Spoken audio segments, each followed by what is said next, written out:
बहुत सारे super investors तो हो गए अपनी वीडियो में, मगर आज जो सुपर इन्वेस्टर के बारे में हम लोग जानने वाले हैं, ये सब सुपर इन्वेस्टरों का सुपर इन्वेस्टर है। इन्हें इंडिया के वॉरेन बफे भी कहा जाता है और इन्होंने जो वेल्थ बिल्ड की है, आप और मैं सोच नहीं सकते इन्होंने इतनी ज्यादा वेल्थ बिल्ड की है only and only through stock market. और यही नहीं, इनको इंडिया का बिग बुल भी कहा जाता है। जी हाँ, मैं बात कर रहा हूँ राकेश झुनझुनवाला की। आज राकेश जी हमारे बीच में नहीं रहे, मगर आज उनके वीडियो में हम लोग डिटेली जानेंगे कि किस तरह वो मनी मैनेजमेंट करते थे, किस तरह वो स्टॉक पिकिंग करते थे, किस तरह उन्होंने वेल्थ बिल्ड की। ये सब चीजें आज हम लोग इस वीडियो में जानेंगे। तो चलिए शुरू करते हैं।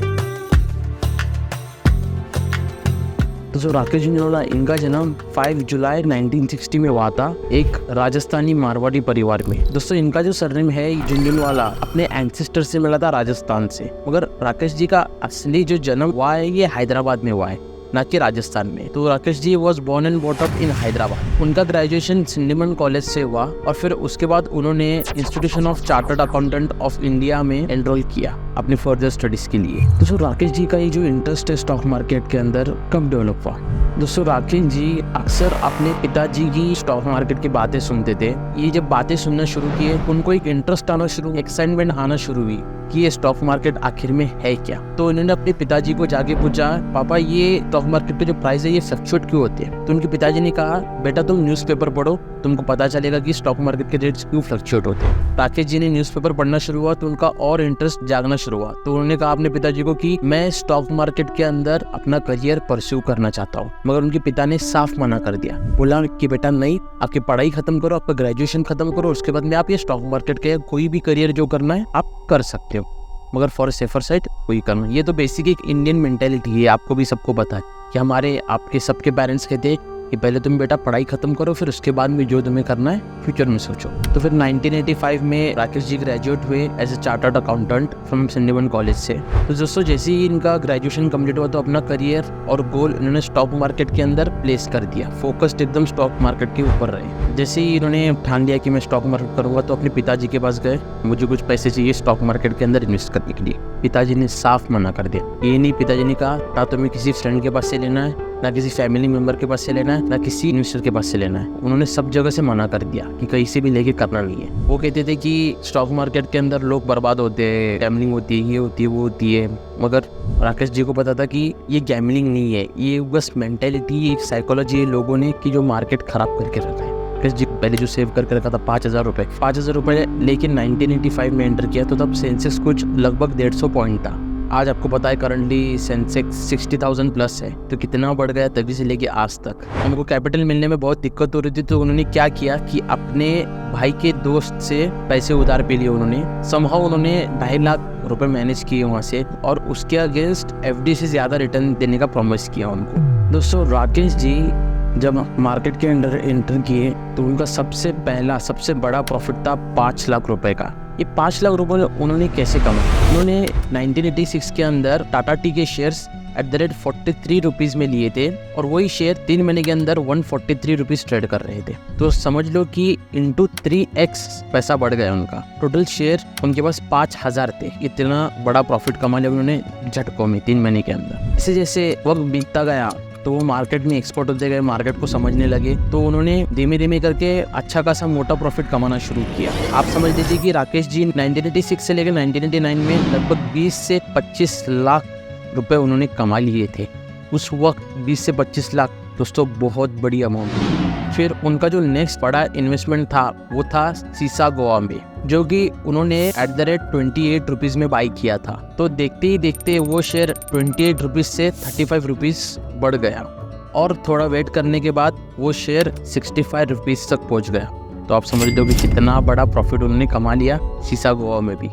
तो ये सब चीज़ें तो स्मूथली जा रही थी उनके लाइफ में। फिर उन्होंने एक अपना इन्वेस्टमेंट फर्म खोला by the name of RERA enterprises. Rakesh का रा एंड रेखा का री, ऐसे दोनों मिला के उन्होंने रेरा बनाया फर्म। वो नाम से उन्होंने एक इन्वेस्टमेंट कंपनी शुरू की अपनी खुद के लिए। दोस्तों, लॉन्ग रन के अंदर राकेश जी ने बहुत सारे मल्टीबैगर स्टॉक्स भी उठाए, जैसे कि टाइटन। 2002 से 2003 के बीच में राकेश जी ने टाइटन कंपनी के शेयर्स बाई किए। तो वो एवरेज शेयर का प्राइस था 3 रुपए, या @3 रुपीज़ पे वो शेयर ट्रेड कर रहा था। और आज के डेट में टाइटन शेयर का प्राइस है एट द रेट 2140 रुपीज, 2140 रुपए आज के डेट में टाइटन शेयर का प्राइस है। और राकेश जी के पास लगभग 4.4 करोड़ के टाइटन के शेयर्स है। मतलब एक ओवरऑल होल्डिंग बोल लूँ तो मैं कि 5.37% ऑफ द कंपनी इन दिसंबर 2023 राकेश जी के पास टाइटन की होल्डिंग है। दोस्तों, टाइटन होने के बाद उन्होंने ऐसे बहुत सारे मल्टी बैगर स्टॉक्स में भी इन्वेस्ट किया, जैसे कि क्रिजाल हो गया, प्राग इंडस्ट्री हो गई, औरबिंदो फार्मा हो गया, एनसीसी हो गया, ऐसे बहुत सारे मल्टीपल स्टॉक्स में उन्होंने इन्वेस्ट किया। और राकेश जी ने और एक रिकॉर्ड बनाया था, और एक बार 50 करोड़ रुपए उन्होंने कमाए थे सिर्फ और सिर्फ 8 दिन में स्टॉक मार्केट के रैली में। 50 करोड़ ट्रिकिंग बहुत बड़ी अमाउंट होती है। Apart of this, Rakesh ji board of director भी है बहुत सारे कंपनीज के, prime focus limited, Geojit, BNP, Paribas financial services, Praj industries, Concord Biotech और ऐसे बहुत सारे कंपनी में Rakesh ji board of directors में भी थे।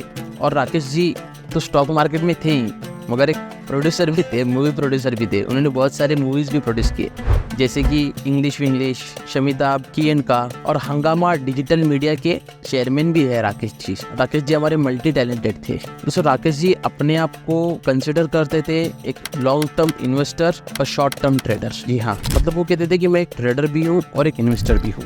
राकेश जी का एक छोटा सा कोट भी है, उन्होंने एक इंटरव्यू में कहा था, short term trading is for short term gain, long term trading is for long term capital formation. Trading is what gives you the capital to invest. My trading also help my investing in the sense I use a lot of technical analysis for trading at times. दोस्तों, राकेश जी ने 3 fundamentals और technicals पे ध्यान दिया है।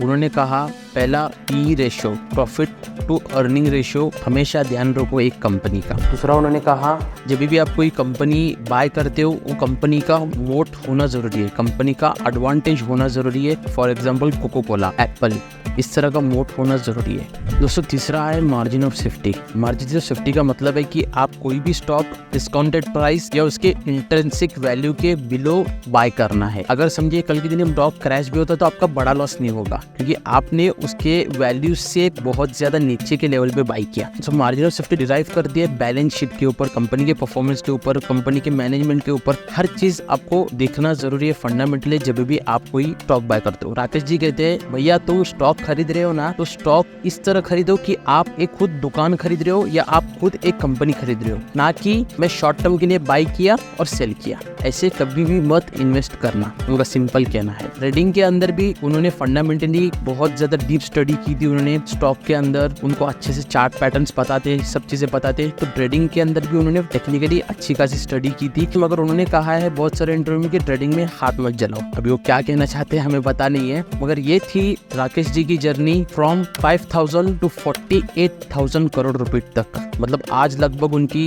$5.8 billion की net worth है। मगर आज वो हमारे बीच में नहीं है, मगर उनकी जो इन्वेस्टिंग प्रिंसिपल है, उनकी जो इन्वेस्टिंग मेथड है, आपके लिए हमारे लिए छोड़ के चले गए। दोस्तों, उनका देहांत हुआ 14 अगस्त 2022 में due to diabetes and multi organ failure के लिए। दोस्तों, we will all remember in our prayers, उनके लिए प्रार्थना करेंगे हम सब लोग। और दोस्तों, जल्द ही मिलते हैं नेक्स्ट वीडियो में। Bye, signing off. और चैनल को सब्सक्राइब करना मत भूलना।